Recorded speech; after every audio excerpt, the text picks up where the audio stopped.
Deadlock is a game with many systems, many of which are working exceptionally well, especially when you consider the fact that this is an early access game. It's not even finished yet, and there are so many amazing features that we take for granted, like the build browser that lets you see public builds that everyone else in the community has published. It really is fantastic. But there is one system in Deadlock that I dare say is completely and utterly broken. Like, straight up, it just does not work, and I want to talk about it in this video. This is gonna be kind of a little bit of a ranty video because I'm just baffled by how this system even functions, in air quotes, because it really doesn't seem to function. And it also does have some ramifications on the matchmaking, so even though it might not seem like a very big deal, it is still actually causing some problems. So what system am I talking about exactly? Well, I'm talking about this hero rating system. It doesn't work. Just straight up, full stop, it doesn't work. So this system is supposed to show which characters you're good at, which characters you're bad at, and for the extremes, which characters you're utterly atrocious at, like my holiday with the double down arrow, or if you're exceptionally good at somebody, it'll have a double up arrow, which is exceedingly rare to see.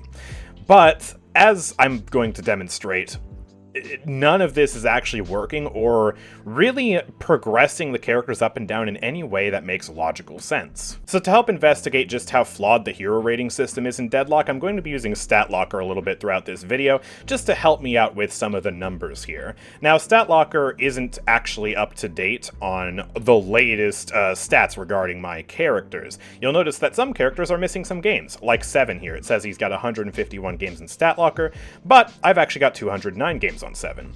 But it's still a good barometer for just having the numbers here, and at the very least, having some percentages for the win rate so I don't have to calculate it myself. I still don't know why they don't just automatically calculate that in-game. It would be really convenient. There's a spot for it right here. Like, come on, guys, just give me a percentage. But anyways, let's take a look at what StatLocker says are my top characters versus what Deadlock says. So, StatLocker has Victor as my highest win rate character, but notably not necessarily my highest character, period. And I've only got 24 games with him, so while it is a high win rate, he probably shouldn't be listed as my top character. And if you look at my top heroes on the top right here, you'll see that Viscous, Seven, and Lash are my top characters. So Victor's not among them, that makes sense. Seven is the next character here. He's got a 70% win rate with 151 games. Even with these 50 plus games that aren't counted, I still actually have around a 70% win rate. My Seven? Kinda cracked. So Seven logically should be my highest level character and highest rated, both on StatLocker and in Deadlock here. But in Deadlock, for some reason Seven is all the way down here as my 5th highest character, which doesn't really make sense. If we look at all the other characters here too, you'll notice something even more unusual. So Warden is my next highest, 68% win rate, 40 games. Alright, I guess I'm pretty good at Warden, even though I do not play him much, and I play him a fraction of the time of Seven. Calico, 66%, 61 games. Alright, pretty good at her. Lady Geist, 62%, 39 games. But this is a character I really want to look at closely because, there's some weirdness going on, as you'll see later. But if we go back to Deadlock here, you'll notice that there's one character above Seven that's not on the StatLocker page here at all for my top win rate characters, and that is Pocket, who has only 53 games played with just 23 games won. Apparently my Pocket is not very good, and if we pull out the calculator here and just calculate this win rate, that is a 43% win rate, which makes no sense why they're above Seven. In what world is that logical? It simply isn't. In an ideal system, I believe that the characters would be balanced in terms of their skill rating, where the characters at the very top would have the right combination of both a lot of games played and also a high win rate. But Pocket has neither. I do not have a lot of games played on Pocket. Pocket is all the way down here. I mean, they're still close to being a top character, but they're by no means a top character, especially when you look at Viscous and Seven, right? And also their win rate is atrocious. And they just moved! I didn't even play a game! Okay, and so they also apparently just mysteriously move without any sort of input whatsoever. So, you know, that's really cool as well. And so you might think, okay, maybe it's factoring in recent games, and there's a recency bias, where the more recently a character has been played, the more likely they are to move up, and the more likely other characters are to shift to the bottom. But if we look at my actual match history here, you'll see that, okay, I played one match of Pocket and lost, and then no Pocket, no Pocket, no Pocket, no Pocket. A lot of 7, by the way. No Pocket, no Pocket, no Pocket, no Pocket. You get the idea, right? There's basically no Pocket here. So it's not a recency bias either. Oh, and they just moved back. They just moved back, by the way. This is... See what I mean? The system is absolutely broken. It does not make sense. But also, take a look at Victor and Warden again. They have almost no games played. And once again, there is also no recency with these characters. I've played a handful of games with these characters. There's one Warden game here, and nothing for several pages. Once again, a lot of 7, by the way, because he's actually a main character of mine. No Warden, no Victor, no Warden, no Victor. Okay, there's one Victor, a loss, by the way. And somehow both of these characters are considered better than 7 for the purposes of matchmaking. If I were to queue for a Victor or a Warden match right now, I would likely to be in some kind of, you know, Eternus 3, Eternus 4 game. With 7, yeah, maybe, but increasingly less likely because he's at number 5 instead of number 1 or 2. But let's go back to Lady Geist just for a minute. So Lady Geist is another character who I kind of consider to be in my B team of characters. She's not one of my mains, but she's still a character that I have a lot of fun with. Lady Geist has a down arrow. She is low relative to skill rating, despite having a really good win rate and more games played than a lot of the heroes up here. There's more games played than Warden, there's double the games of Victor, she's almost up with my Calico. Why is she down here? It genuinely doesn't make sense, especially because if you add up my recent games with her, I've got 5 recent standard matches, I have a 60% win rate on her.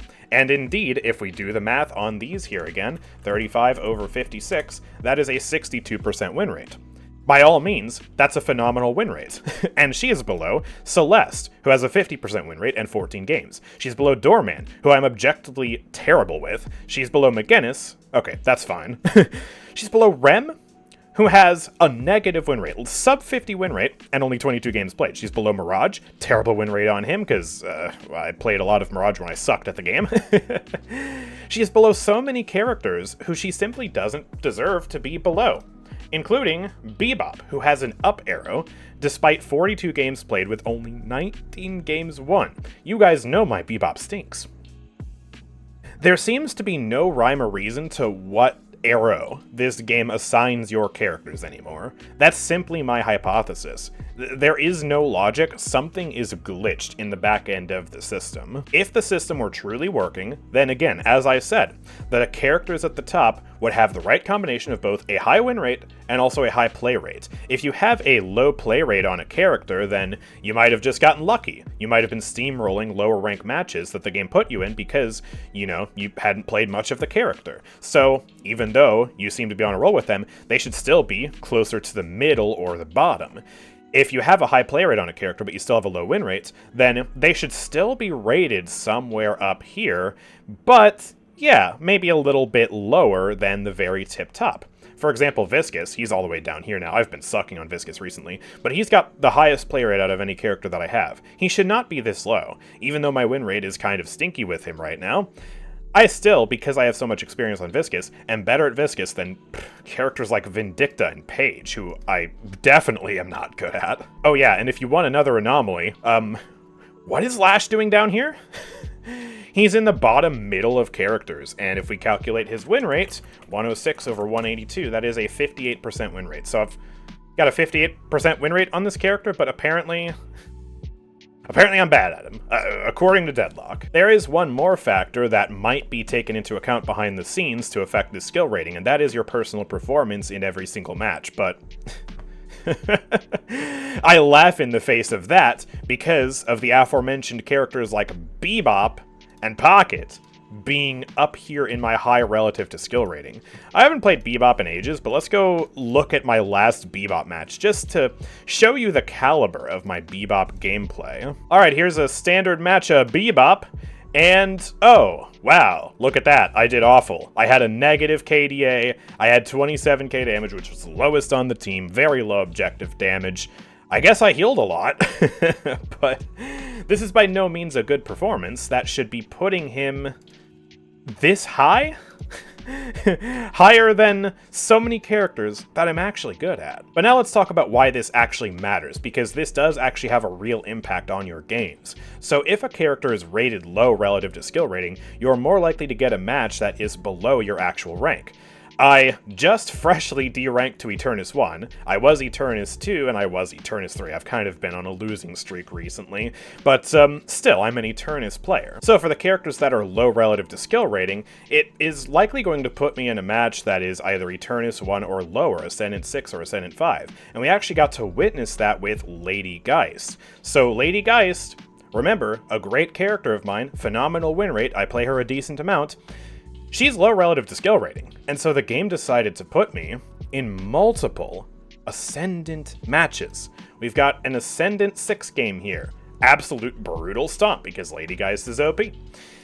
Put me in an Ascendant 5 match, and of course it was an absolute brutal stomp.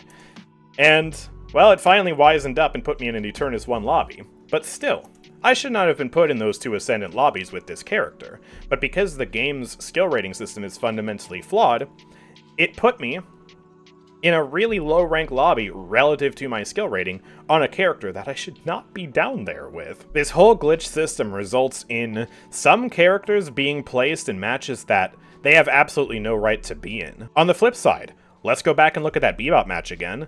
That was, by the way, an Eternus 4 lobby, because, well, I think back when I played this, I was still in Eternus 3, and because Bebop was rated high relative to skill rating for no discernible reason that makes any sense whatsoever, it put me in a rank higher than where I actually am, with a character that has no reason to be there because I'm absolute dog water at him. So it's actively skewing matches and making matchmaking worse. Now, I know that this system is probably low on the devs' radar for things that need to be fixed because they've got so many other things that they need to address, like adding new characters, balancing, fixing up skins for characters that are really ugly, looking at you, Yamato and Viper. But this still really needs to be addressed because it is actually impacting matchmaking in a negative way, and that's just no good. They need to make this a system that prioritizes high play rate and high win rate instead of whatever the heck they're doing right now to result in characters like Pocket and Bebop being put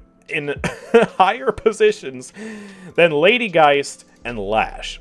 Something is just totally messed up here. But anyways, let me know what you think about the skill rating system in the comment section down below. Does your skill rating graph look as funky as mine? Because mine makes absolutely no sense. I would love to hear your thoughts in the comment section down below, and if you enjoyed this video and found it to be interesting, of course make sure to drop a like and subscribe as well. It really helps out a ton. But with all that being said, thank you guys for watching. I will see you all next time. Peace out.